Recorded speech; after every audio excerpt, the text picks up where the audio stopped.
গরুতে কুরবানির পাশাপাশি এক গরুতে আকিকা দেওয়া যায় কিনা, এই প্রশ্নটাও আমাদেরকে অনেকে করে যে হুজুর আমি একটা গরু কিনছি, এবার কুরবানি দিব, আমার ছেলে বা মেয়ের আকিকা দেওয়া হয়নি, সেই গরুর ভিতরে আমরা আকিকা দিতে পারবো কিনা, কুরবানির পাশাপাশি আকিকা দিতে পারবো কিনা, এই প্রশ্নটা অনেকেই করে।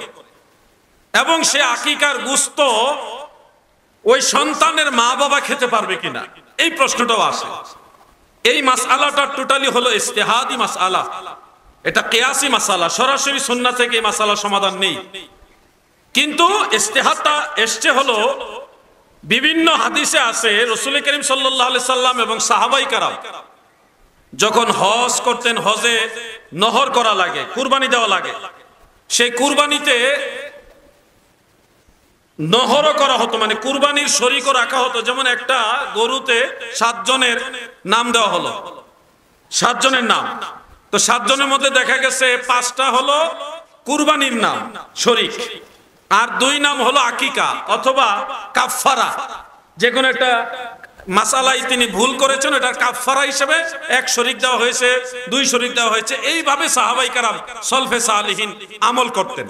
মানে একই গরু বা একই উট, একই উটের ভিতরে, একই গরুর ভিতরে সাহাবায়ে কেরাম কুরবানিও দিছে, কাফফারাও দিছে।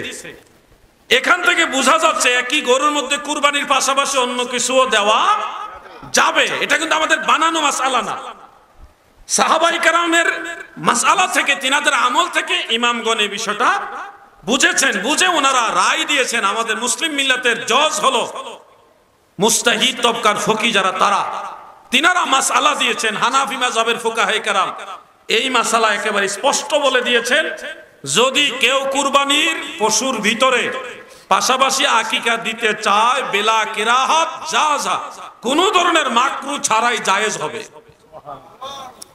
মাসআলাটা কি সবাই বুঝতে পারছেন? কুরবানির গরুতে আপনার ওয়াজিব কুরবানি আদায়ের পাশাপাশি যদি তৌফিক থাকে একই পশুর ভিতরে আকিকাও দেওয়া যাবে। তবে আপনার উপরে যদি কুরবানি ওয়াজিব হয়ে থাকে, কুরবানি না দিয়া যদি আকিকা দেন তাহলে গুনাহগার হবেন ওই ওয়াজিব তরকের কারণে। আগে কুরবানি, সামর্থ্য থাকলে হলো আকিকা। মনে থাকবে কথাগুলি?